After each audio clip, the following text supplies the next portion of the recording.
건강하니까 하나님께서 결국 느부갓네살 마음을 움직여 가지고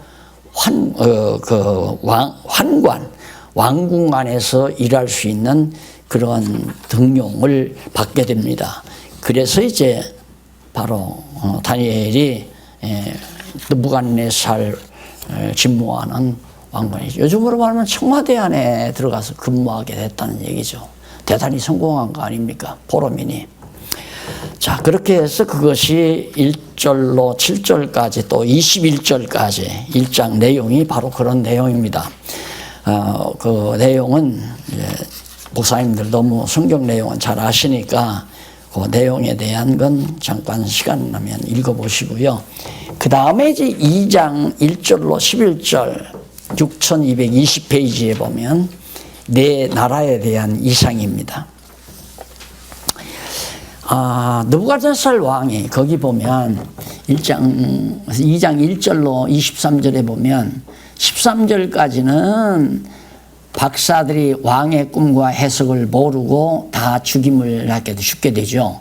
그리고 14절로부터 23절까지 2장입니다. 23절까지는 하나님께 구하여 은밀한 것을 알게 된 찬양을 증언하는 그런 내용이 누가 다니엘이 느부갓네살 왕이 하루는 이제 꿈을 꿨는데 아주 예사롭지 않은 꿈을 꾼 거예요.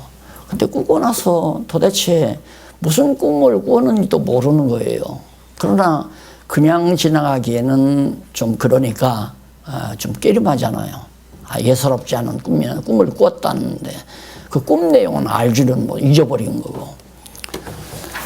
그래가지고 온 바벨론 산하에 있는 요즘은 뭐 점쟁이들이죠. 박사라고 하지만 점쟁이들, 그리고 소위 뭐 좀 이렇게 뭐 잘 해몽을 하고 꿈도 해몽하고 그런 사람들을 불러다가 이거 해라. 내가 어젯밤 잠을 자다가 이상한 꿈을 꿨다. 근데 내가 그 꿈을 잊어버렸다. 그리고 그 뜻이 뭔지도 모르겠다. 그러니까 답답하잖아요. 모든 사람들이. 그러니까 그것도 못하느냐고. 이 느부갓네살이 정말 독재자니까 그런 게 있는 거죠. 그것도 못하느냐고 다 죽여버린 거예요. 그리고는 누가 이거 뭐 해몽할 수 있느냐. 그래가지고 다니엘이 이제 선택을 받은 거예요. 다니엘이 그걸 해석하려고 하는데 하나님께 간곡히 기도한 거죠. 하나님이요. 저 느부갓네살 왕이 그 꿈이 무엇인지 그리고 뜻이 무엇인지를. 그래서 이 다니엘이 이제 그 꿈을 알게 돼요. 알게 되고 그 꿈에 대한 뜻도 깨닫게 되고 그것이 바로 금신상 아닙니까? 머리는 금이고 그 다음 이제 몸통. 이 몸통은 이건 이제 은이고, 그 다음 이제 허벅지와 다리, 여기는 이제 동이고, 동. 그 다음 이제 두 다리, 여기는 이제 발하고 해서,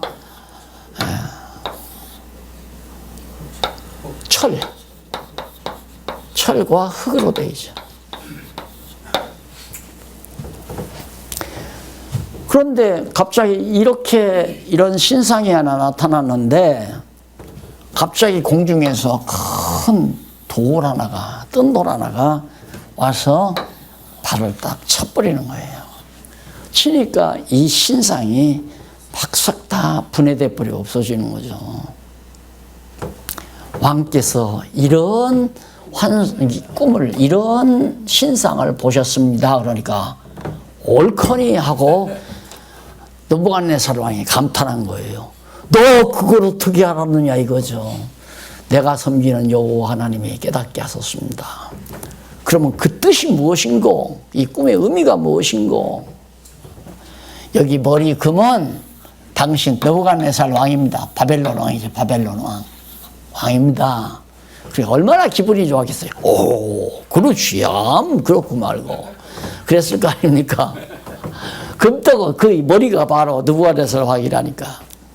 그런데 왕보다 못한, 질은 나쁜데 금보다 을이 강하잖아요. 강하기는. 금은 약하고. 근데 강대한 나라가 등장을 합니다. 근데 그 강대한 나라가 결국 바벨론 나라를 치고 이기게 될 겁니다. 그러면 이 은의 나라 다음에는 동의 나라가 나오는데, 동은 또 은보다 더 강해요. 질은 나쁘지만 가치는 은이 더 가치가 있고, 가치는 금이 더 가치가, 최고의 가치가 있지만은 강하기는 점점 약해지잖아요. 그리고 동의 시대가 지나면 철과 흙으로 만들어진 시대가 옵니다. 그런 나라가 등장합니다. 그게 바로 금은 바벨론이고, 그 다음 이건 파사를 말하고, 이것은 헬라를 말하고, 헬라제고, 그 다음 이것은 로마란 말입니다. 로마.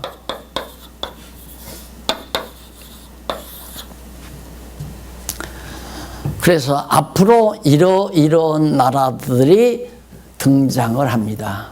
그런데 하늘에서 큰 돌이 와서 이 모든 걸 다 쳐서 없애듯이 세상 나라, 이 모든 나라들이 망하게 됩니다. 라고 그렇게 꿈을 해몽해 주었습니다. 그런 내용이 2장 23절까지 나오죠.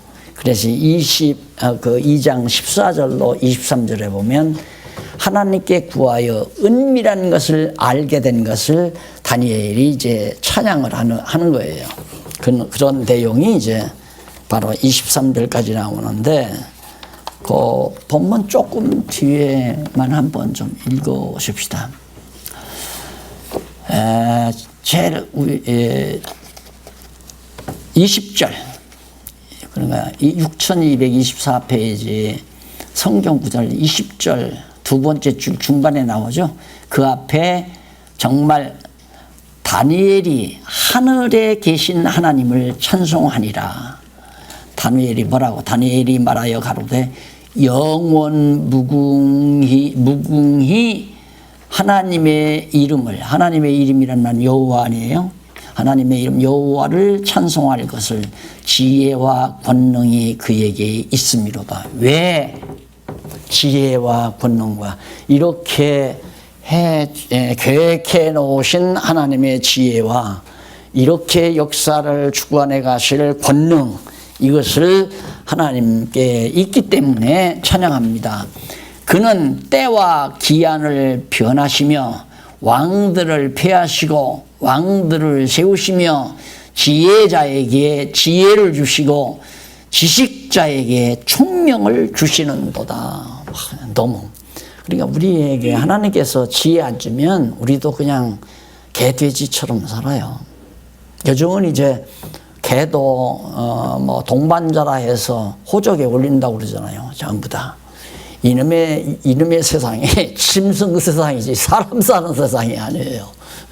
사람은 먹고 살 것이 없어가지고 막 굶어 죽는 사람, 얼마도 먹을 것이 없어서 부자가 이북에서 넘어온 분 죽었잖아요.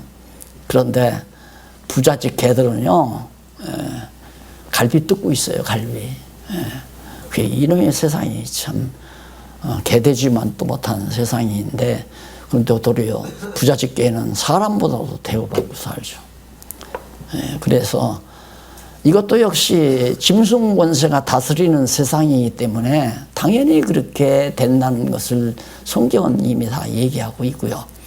그래서 적어도 하나님께서 우리에게 지혜와 총명을 안 주면 우리 또 그냥 짐승처럼 살다가 먹고 살다가 죽는 거죠. 개들이 맛있는 것 주면 막 아주 꼬리를 치면서 좋아하잖아요. 그러니까 요즘 텔레비 같은 거 보면 막 삼겹살 구워가지고 상추에다 싸서 입이 터지도록 먹으면서 행복하다 행복하다. 개들 꼬리 치듯이 짐승이나 똑같아요. 하나도 하는 것이 없단 말입니다. 그러니까 결국 하나님께서 지혜와 총명과 명철, 이런 총명을 주시기 때문에 하나님을 찬양한다. 그는 깊고 은밀한 일을 나타내시고, 은밀한 일이란 감추연 일, 누구도 알지 못하잖아요. 바벨론 시대에 이렇게 되리라고는 아무도 모르죠. 그러나 하나님은 창세전에 다 모든 일을 작정해 놓으셨기 때문에 세계사를 어떻게 끌어갈 것을 전부 다 계획해 놓은 거죠. 그러니까 이 목사님 열받지 않아도 돼요. 그냥 하나님 좋으신 뜻대로 다 역사가 진행되니까. 문재인이가 하든 박근혜가 하든 아무 관계 없어요. 하나님이 다 세상 나라 다 맡겨서 이끌어가는 거니까. 트럼프나 뭐 시진핑이나 그거 미리 계산하고 그냥 괴로워하고 근심하고 걱정할 필요 없는 거. 더더군다나 나는 그렇게 생각해요. 이제 아전인수격으로 생각한다고 하실지, 목사님들은 그렇게 생각한다 하실지 모르지만 저는 그렇게 생각 안 하거든요. 어떻게 하필이면 2000년 교회사에서 아까도 그렸지만 성경을 몰랐느냐 이거예요. 2000년 교회사 역사 가운데. 그렇게 석박사들이 많고 기독교 문화가 유럽에 꽃 피웠잖아요. 그러면 성경이 그렇게 소중한데 성경이 무엇인지를 모르는 거예요. 그러니까 막판에는 이제 19세기, 20세기 와서는 하나님 없다라고 말하기 시작하고 이제 20세기 접어들어서는 노골적으로 성경은 하나님 말씀 아니다. 그냥 고대 문서들을 이렇게 주워 모은 하나의 잡지 같은 문서일 뿐이다. 이게 지금 신학계의 공통된 생각들 아니면 신학자들이다. 그러니까 성경을 모르니까 그런 거거든요. 성경을 알고 보면 세상에 이런 책이 세상에 어디 있느냐 이렇게 되는데 알고 나면. 그런데 어쩌면 하필이면 좀 이 자리입니까? 대한민국에 있는 이 자리에서 성경을 성경대로 볼 수 있도록 누가? 하나님께서 지혜와 총명과 명철을 우리에게 주신 거거든요. 이게 예사로운 일이 아니잖아요. 이 금신상이 예사로운 게 아니라 오늘 우리가 성경을 성경대로 알고 깨달아 간다는 이 자체가 정말 예사로운 일이 아니에요. 2000년 동안 세워진 교회를 다 하나님이 다 유럽에서 헐어버리고 미국 교회도 헐어버리고 한국 교회도 지금 헐어져 내려가는데 이런 차제에 성경을 성경대로 알도록 역사에 가는 일, 이게 예사로운 일이 아니라고 나는 확실히 믿어요. 그러니까 우리 박홍기 교수가 가끔 열받는 일 중에 하나가 있어요. 그게 뭐냐면 해외로 이게 나가고 막 어디서 그냥 막 이 번역을 하고 선교사들이 막 여기 이 진리를 깨달아 막 하고 한다면 은근히 속이 상해요. 은근히 속을 상해해요. 왜 그러냐니까 우리 한국이 먼저 알아야 되는데 한국교에 있는 목사님이 먼저 알아야 되는데 이상하게 저렇게 남의 나라에서 다 알아가지고 다 정말 놀랍죠. 지금 북방에서 아주 열심히 하잖아요. 지금도 막 계속 번역하고 있고 그 다음에 11월 달에 또 모인다고. 그전에는 1년에 2차례씩 모였는데 3차례 모인대요. 그래서 나 이제 나이 많은 나 안 가도 젊은 우리 박홍기 교수만 가도 그렇게 된다고 해서 내가 이제 안 가기로 했어요. 나는 안 가고 이제 제주도에서 할 때만 제가 이제 가기로 그렇게 얘기를 하고 뭐 지금 아까도 말했지만 인도에서도 지금 난리고요. 대만에서 그렇죠. 그 다음에 일본에서도 지난번에 공부하고 왔잖아요. 미국에서도 지금 공부하고 있고 캐나다에서도 하고 있고 엊그저께 캐나다에서는 연락이 하나 왔는데 이 성경 캐론책을 하나 갖고 싶은 소원이 간절하다는 그런 애절한 편지가 오니까 하나 내가 보내준다고 해서 어느 분이 그걸 하나 개론책을 해서 보냈는데 그 보내는 싹이 굉장히 비싸거든요. 그러니까 이게 하나님께서 해가시는 일인데 김정은이가 여기다가 미사일 쏘겠어요? 김정은이가 안 쏘게 하는 게 아니라 하나님이 안 쏘게 하시는 거죠. 왜? 모래 위에 지었던 한국교회는 하나님이 헐어버리시고 반석 위에 다시 지으셔야 되잖아요. 하나님이. 그래서 한국에서 이 일이 일어나고 한국을 통해서 이제 주변 국가나 아시아 국가 이게 이제 세계 시대가 와야 되죠. 왜냐하면 노아와 언약이기 때문에 노아 언약이 야베스의 문명은 기울어지고 셈의 문명이 기독교 문화로 이제 다시 쌓아져 가야 되니까 하나님의 놀라운 은밀한 일이 그렇게 이것도 은밀한 일이지만 노아에게 언약한 대로 합은 종로로 타고 야베스는 창대하고 셈의 후손은 여호와를 찬양할지어다 라고 축복해 준 언약의 말씀이 지금 야베스 문명까지 다 이루어졌잖아요. 야베스 문명은 유럽을 비롯해서 아프리카, 아메리카 대륙 쪽으로 막 크게 번창을 했잖아요. 경제적으로 번창하고 정치적으로 번창하고. 창대하리라는 진짜 창대했죠. 그러니까 야베스의 문명, 야베인들이 지구 땅을 상당히 소련이 얼마나 넓어요. 아메리카도 넓고 유럽도 넓고 이거 다 야베 족속들이 다 점령한 거란 말입니다. 셈의 후손들은 아세아권, 중국 땅이 좀 넓고 인도하고 동남아, 중앙아시아, 유대인까지 이게 다 아세아권 이제 셈의 후손 아니에요. 이게 셈의 후손에 와서 여호와 계시라고 하는 이 놀라운 아까 성경 전체가 여호와 계시 내용이다. 이렇게 해서 성경이 아까 이 나무 이 정말 고칠 수 없는 너무 분명하고 확실한 성경 내용이 다 드러나게 하셨다고 하는 것은 어느 한 개인의 공로도 아니고 누구 이름 내라고 한 것도 아니고 누구 사진 내서 얼굴 자랑하라는 것도 아니고 오직 여호와의 전능하신 능력을 드러내기 위해서 하는 거기 때문에 이제 하나님께서 그렇게 계획하고 계시는데 안 망해요. 나는 한국 안 망한다고 생각해요. 절대 일본이 난리를 치고 아이고 저 비련한 놈들 너들 하나님하고 싸울 나는 그래요. 누가 대한민국이 귀해서가 아니라 한국 교회가 귀하기 때문에 대한민국을 해롭게 하는 것은 하나님하고 대적하는 얘기라고 난 그렇게 생각을 하니까 절대 걱정 안 하죠. 아베가 악랄하게 난리를 치고 트럼프가 뭐 슬슬 공갈을 치고 뭐 박유비 더 내라 난리를 쳐도 결국은 하나님은 한국 편이다 미국 편 아니고 이제 이 생각을 늘 가지고 있는 거예요. 그런데 이 얘기를 하면 아이고 우리 뭐 목사님들 능력도 없고 뭐 교회도 큰 교회도 없는데 이렇게 하나님은 큰 자들을 쓰잖아요. 약한 자를 들어서 잘났다고 하는 사람들 다 부끄럽게 하는 거 아닙니까? 왜? 당신의 능력 드러내기 위해서. 난 그래서 우리 목사님들 지금 4년 동안 공부했다는 것이 이거 참 이거 예사로운 일이 아니죠. 하나님이 분명히 무슨 뜻이 계시다. 이게 앞으로 점점 드러날 겁니다. 확실하게 더 분명하게 드러나는데 여기 지금 다니엘이 그걸 찬양한 거예요. 하나님의 지혜와 지식을 우리에게 주서 총명을 주시는도다. 그는 깊고 은밀한 일을 나타내시고 어두운 데 있는 것을 아시며 또 빛이 그와 함께 있도다. 나의 열조의 하나님이여. 여기 나오면 열조의 아브라함 언약으로 들어가잖아요. 열조의 하나님. 아브라함의 하나님이여 주께서 이제 내게 지혜와 능력을 주시고 우리가 주께 구한 바 이 일을 내게 알게 하셨사오니 이 느부갓네살이 알지 못했던 이 신상의 비밀을 하나님께서 나에게 알게 하셨습니다. 우리가 그거 아니에요.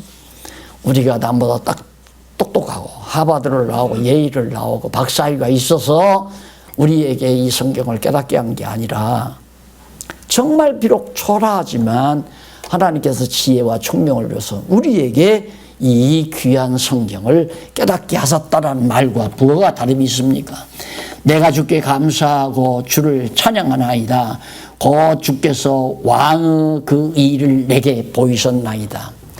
이거 하나 다니엘이 알면서도 하나님 여호와를 찬양하는데 우리는 성경을 알았잖아요. 성경. 정말 이 세상에 둘도 없는 오직 하나님의 유일한 말씀 성경을 우리에게 깨닫게 했으니 누구를? 당연히 여호와 찬양해야죠. 그래서 나는 셈의 자손들이 여호와를 찬양할지어다 했을 때 왜 찬양하는가?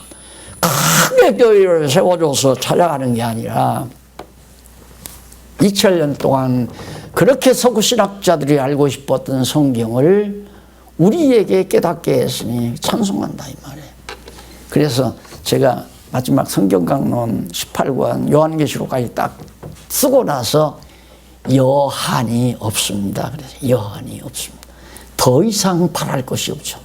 하나님 앞에 뭐 더 주십시오 이 말이 더가 뭐가 필요해서요. 아무것도 필요한 게 없잖아요.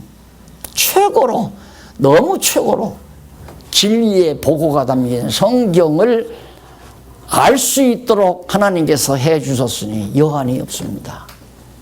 이제는 하나님 앞에 가도 되는 거예요. 그러면 왜 나를 아직도 건강하게 살려두시는가? 이유는 딱 하나예요. 바울이 말했잖아요. 나는 지금 가고 싶다. 어디로? 주님 곁으로 가고 싶다. 그게 너무너무 핍박받고 막 고난당하니까 빨리 가고 싶다 이거예요. 그러나 이 세상에 남아있는 것도 좋다. 왜냐하면 남아있으면 너희 성도들에게 하나님 말씀을 증거할 수 있어서 좋다. 그래서 죽어도 좋고 살아도 좋다. 이게 이제 하나님을 알고 나면 이건 좋고 이건 나쁘다라는 게 없어져 버리는 거예요. 가난한 것도 좋고 부유한 것도 좋고 이렇게 되는 거고 죽어도 좋고 살아도 좋고 다 좋은 거가 되는 거죠. 그래서 이제 범사감사가 나오는 겁니다. 참 신통방통하죠. 이 성경을 깨닫고 나면 불만스러운 게 없어져 버리잖아요. 불만스러운 것이. 누가 내 돈을 떼먹었어도 알고 보면 그게 불만스러운 게 아니에요. 누가 나를 미워해도 불만스러운 게 아니에요. 내가 애매한 소리 많이 들었잖아요. 처음에 막 들을 때는 이거 그냥 완전히 인신모독죄로 그냥 한번 쳐 집어넣어 버릴까 이렇게 처음 막 나도 인간이니까. 근데 조금 있다 생각하면 아니야. 저게 바로 나를 나되게 하기 위해서 하나님이 그렇게 하시는 거야 생각하니까 요즘에는 고맙고 감사하다니까요. 그래서 나 지나간 과거 역사를 보면 나를 이단으로 고소해서 7년 동안 이단이 되게 만들었던 그분들 다 죽었대요. 한번 어떤 분이 와서 보고 왔는데 전부 다 죽었대. 나보다 다 젊은데 그 자식들 다 벌받아서 죽었다는 거예요. 근데 지금은 가끔 그 생각을 해요. 그 사람들 묘소나 찾아가서 이 사람아 자네 때문에 내가 오늘이 됐네 고맙네 이 말 하고 싶어요 솔직히. 그때 그랬으니까 이거 안 되겠구나 써야 되겠구나 그래서 쓰기 시작한 거예요. 그래서 한 40여 권 책을 쓴 거 아니에요. 왜? 이단이라니까 나 이단 아니다 봐라 성경이 이거 다 하고 자꾸 밝히고 연구하려다 보니까 이제 청소도까지 나오고 책을 쓰게 되고 책을 써놓으니까 오늘날 이제 세계 무대로 이게 퍼져나가는 과정이 이루어지고 목사님들을 만나서 이렇게 그리스도 안에서 동력자들과 함께 같이 말씀 안에서 즐길 수 있는 이 행복이 또 주어지는 거예요. 너무너무 고맙잖아요. 거기다가 또 원정 좀 하려고 내가 억울하게 당했으니까 원정하고 싶어서 교수를 찾아가는데 이 교수가 내 편을 드는 게 아니라 막 고함을 지면서 그렇게 똑똑하고 잘났으면 싹싹 그러더라고요. 책을 안 썼는데 그때는 겨우 책 썼다는 거 대학원 졸업할 때 기독교 예정론 그 지금 나온 거 있잖아요. 그거 좀 손질해서 다시 낸 거거든요. 그거 하나 쓴 거예요. 책이라고 한 건. 왜 그건 어쩔 수 없죠. 논문을 써야 되니까. 그래서 썼는데 당신 그렇게 똑똑하고 잘났으면 책을 써. 말만 하지 말고 싹써 그러더라고요. 그거 들으면서 그래 쓴다. 그래 쓴다. 그래 하나님께서 막 그 나에게 열을 붙인 거예요. 쓰도록. 그래가지고 요한계시록까지 다 써놓고는 아유 그 박사님도 죽었는데 빼짝 말라서야 빼짝 말라서 나이도 많았으니까 벌써 죽었죠. 그 노인 양반 무덤도 한번 내가 찾아갈 수만 있다면 찾아가서 교수님 박사님 그때 참 고함 소리 고맙습니다 이 말 하고 싶다고요. 진짜예요. 경기노위가 나를 했잖아요. 경기노위도 고맙고 내가 그래서 개론책에 보면 몇 회, 70몇 회인가 경기노위에 감사하다고 내가 그랬잖아요. 그 비아냥거리는 게 아닙니다. 그러니까 여호와 하나님을 알고 나면 불만할 것도 하나도 없고 짜증 부릴 것도 없고 이건 좋은데 이건 나쁘다가 아니라 둘 다 좋다 이 말이에요. 병든 것도 좋고 건강한 것도 좋고 병든 것은 왜? 곤고한 날 주셔서 생각하게 하려고 하나님 병 준 거고 건강함을 준 것은 건강함으로 하나님의 선하신 일을 열중히 하기 위해서 건강을 준 거니까 정말 하나님의 뜻을 깊이 생각할 수 있는 기회를 주신 것도 감사하고 하나님께 아름답게 쓰임받는 것도 감사하고 그게 하나님 중심으로 생각하면 불만할 게 없다 이 말이에요. 그래서 범사 감사하라. 이것이 너희를 향한 하나님의 뜻이다 그러잖아요. 우리가 하나님의 뜻 하지만 하나님의 뜻이 뭐냐? 자기 좋은 대로 하는 게 하나님의 뜻이라고 그런 거예요. 대부분은 그게 아니고 성경에 분명히 말해서 하나님의 뜻이 뭐냐면 범사에 감사하고 항상 기뻐하고 어제는 기뻐했는데 오늘 슬퍼하고 오늘 기뻐했는데 내일은 막 괴로워하고 이게 아니고 항상 기뻐하고 쉬지 말고 새벽만 기도하는 게 아니라 아침만 기도하는 것도 아니고 뭐 예배 모였을 때만 기도하는 게 아니라 항상 늘 기도하고 항상 기도하고 그 기도는 뭐냐? 항상 하나님의 뜻을 사모하며 사는 삶이 생활의 기도죠. 항상 내가 뭘 바라고 소망하며 사는가? 하나님의 선하신 뜻 항상 기뻐하고 쉬지 않고 기도하고 범사에 감사하며 사는 그 삶 그게 바로 하나님 나라 아니에요. 내 마음 가운데 이루어지는 하나님의 나라. 그것이 우리를 향한 하나님의 선하신 뜻이다. 그래서 다윗이란다. 다니엘이 이 금신상 느부갓네살이 꿈에 보았던 금신상 하나 해몽하고도 이렇게 여호와 하나님을 찬양을 했는데 우주의 비밀, 이 온 우주 섭리에 대한 비밀을 밝혀놓은 성경을 아무도 지금까지 서구학자들이 알지 못하던 것을 우리가 깔끔하게 정리했다고 하는 것은 더 이상 뭐요? 그래도 우리 교회 그냥 좀 부흥돼서 아쉬운 대로 한 200~300명만 모였으면 좋겠다. 원하십니까? 교회 잘 되면요. 교회 잘 된다는 말은 뭡니까? 교인들이 많이 모여들면 자연히 이렇습니다. 교인이 한 몇십 명 나오면 100명만 좀 넘었으면 좋겠다. 100명 넘으면 150명만 한 200명 나오면 200명 다 넘어요. 그러면 뭐 생각이 나는가? 친구들을 만나서 밥 먹고 싶고 어디 해외여행 가고 싶고 그 다음 골프채 생각나고 보니까 뭐 동창놈들 학교 동창놈들 고등학교 동창 대학 동창놈들 골프채 사가지고 골프채로 다니고 오는데 동창회 가보니까 골프 얘기하니까 이게 완전히 왕따 당하는 시기라 골프채 생각이 슬슬 나죠. 그러면 이제 딱 회계 집사님 얘기해서 골프채 하나 사도록 하고 그 다음 휴일에 목사님 건강관리비 이게 딱 정해가지고 골프장에 가서 다 돈 지불할 돈 다 해서 골프 치러 다녀요. 그러면서 타락하는 거예요, 목사가. 저는 교인들 겨우 한 70여 명 모여가지고 들락들락 하는데 뭐 교회가 좀 잘하려고 하네, 처음에.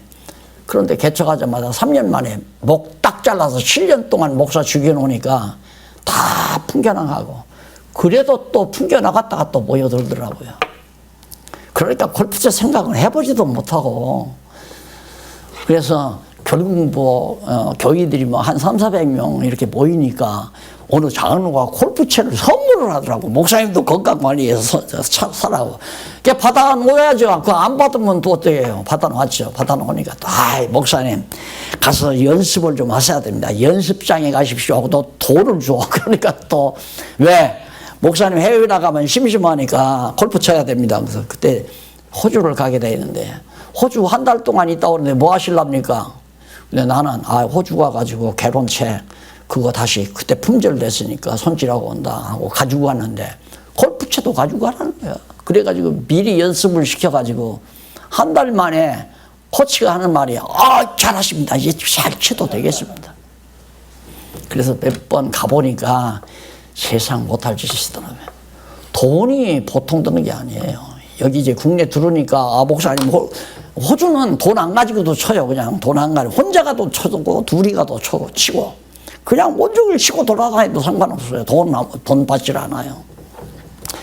그래서 이제 치고 왔더니만, 자녀님들이 불러내요. 가자고, 이제. 가니까, 다 각자 그건 다 자기 돈 자기가 내는 게 원칙이래요. 자기 돈. 그러니까 나는 목회비 받아가지고 왔네. 가서 야 이건 뭐 한 15만 원도 내고 10만 원도 내고 그리고 밥 사주는데 돌아가면서 밥 사야지. 보통 30만 원 하루 나가면 쓰더라고요. 야 이거 이 할 일 도저히 아니다. 이게 무조건 나쁘니까 안 다닌다면 장로님들한테 또 미움받으면 쫓겨나잖아요. 그래, 아유, 요즘 지금 글 쓸 것이 너무 바빠가지고 도저히 내가 시간을 못 내. 그래가지고 빠져나왔잖아요.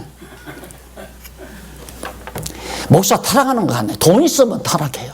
돈 있으면. 예. 왜? 할 일이 없거든요. 설교는 뭐 그냥 책 많이 사놨으니까 그냥 좀 여기서 예화집 하나 꺼내고 무두 설교집 하나 꺼내고 해서 보고는 아 나는 이 사람 말을 이렇게 했는데 나는 여기다 예화대 집어넣어서 그래.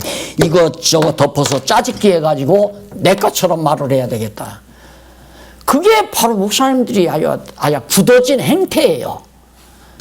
그러니까 이렇게 정확하게 성경을 정리해 놓은 것도 여기다가 이걸 빼고 다른 거 집어넣고 또 단어를 여기다 빼고 다른 거 집어넣고 이 장난을 과거 몇십 년 전부터 목사들이 하더라니까. 근데 제발 그거 하지 말라고 내가 당부하는 것도 내 책이니까 하지 말란 말이 아니에요. 이게 전체적으로 엮어져 있기 때문에 생각해 보세요. 퍼즐판이 이렇게 딱 있는데 이렇게 퍼즐 조각이 따로따로 나왔잖아요. 이렇게. 퍼즐 조각이 이게 딱 있는데, 그러면 이걸 터졌을 때, 이걸 흩어놨을 때, 이 자리에 이게 꼭 들어와야 돼요. 이 자리에 이게 꼭 들어와야 하는데, 이렇게 생긴 퍼즐 조각을 갖다가, 자기 멋대로, 야, 이거 너무 길다. 이렇게 퍼즐 조각 맞췄다 이거야. 여기다 대면 이게 맞느냐 이거예요. 안 맞죠. 이게 고치면 안 된다니까. 어려운 단어를 쉽게 풀어 가르치는 건 가능하지만 그 내용 제목을 고치면 어떻게 해요. 어떤 사람 아야 책 자체를 자기 이름으로 바꾼다니까. 나 정말로. 아니라면 아닌 줄 내가 자꾸만 내 거다 난 내 거라고 생각하네요. 이미 이것은 이미 공개적으로 이건 완전히 공개돼 버린 거예요. 내 거가 아니에요. 그래서 앞으로는 목사님들 이제 공부했잖아요. 그러면 물론 내가 했기 때문에 단어를 좀 더 세련된 것으로 바꿀 수도 있죠. 또 내용을 풀어가다 보면 연대가 틀릴 수도 있고 설명을 잘못한 부분도 부분적으로 있을 수 있다. 네, 그거 인정을 해요. 노골적으로 밝혔잖아요. 그건 좀 전해주면 알려주면 고맙겠다. 그래서 지금은 이제 이게 다행스럽게 공개가 됐기 때문에 우리가 이렇게 공부하신 목사님들이나 장로님들, 권사님들 또 교회 지도자들이 이제 점점 많아지잖아요. 신학자들도 지금 공부하는 분들도 있고. 아직 이것이 만연이 안 돼서 그런데 1년에 한 번씩은 좀 우리 만나면 좋겠다. 무슨 정치적인 집단이 아니고 행정적인 집단이 아니라 1년에 한 번, 그래서 4월 달에 이렇게 지금까지 좀 해왔거든요. 4월에 뭐 장로님이든 집사님이든 감리교든 성결교든 장로교든 학교 교파 따지지 말고 가두리 벗어나서 태평양, 대서양, 인도양 자유롭게 다 말씀을 사모하고 공부하신 분들이, 사랑하는 분들이 한자리에 모여서 내가 공부하다가 보니까 여기는 선지자의 소명 이랬는데 소명이라는 말을 사람들이 참 잘 모릅니다. 그러니까 소명이라고 하지 말고 부르심이라고 합시다. 예를 들면 부르셔서 보호하신다는 얘기로 그렇게 하면 쉽게 사람들이 알 수 있지 않습니까? 그럼 모두가 다 그 부르심 그러면 참 그거 좋네요. 그래서 서로 마음을 모아서 고쳐나가자. 내가 혼자 고치는 게 아니라 앞으로는 그런 운동. 그게 바로 과거에 이제 총회가 해야 될 중요한 일이거든요. 그럼 대한예수교 장로회나 감리교가 총회를 모이잖아요. 총회에 가장 중요한 게 뭐냐? 예를 들어서 어느 목사님이 설교를 했다 이거요. 설교를 했는지 분명히 장로교에서는 절대 주권, 하나님의 절대 주권을 가리키는데 설교하다가 하나님이 하시지만 우리 사람도 열심으로 해야 된다. 이렇게 설교를 했다. 그럼 그거 건의를 해야죠. 아무개 김 목사가 어느 날 설교를 하는데 그 교회 집사가 지금 이걸 건의해 왔습니다. 총회로. 하나님이 다 하시지만 그래도 인간이 열심을 내야 됩니다. 그럼 이게 말이 안 되는 거 아니에요. 하나님이 절대 주권적으로 다 섭니다. 예를 들면 하나님께서 금머리 멸망시키고 은머리로 파사를 등장시키기로 정해놨는데 우리가 열심히 노력해서 파사를 등장시킬 것이 아니라 소련을 등장시킵시다. 그런다고 되느냐 이 말이에요. 그 말이 안 되는 거 아니에요.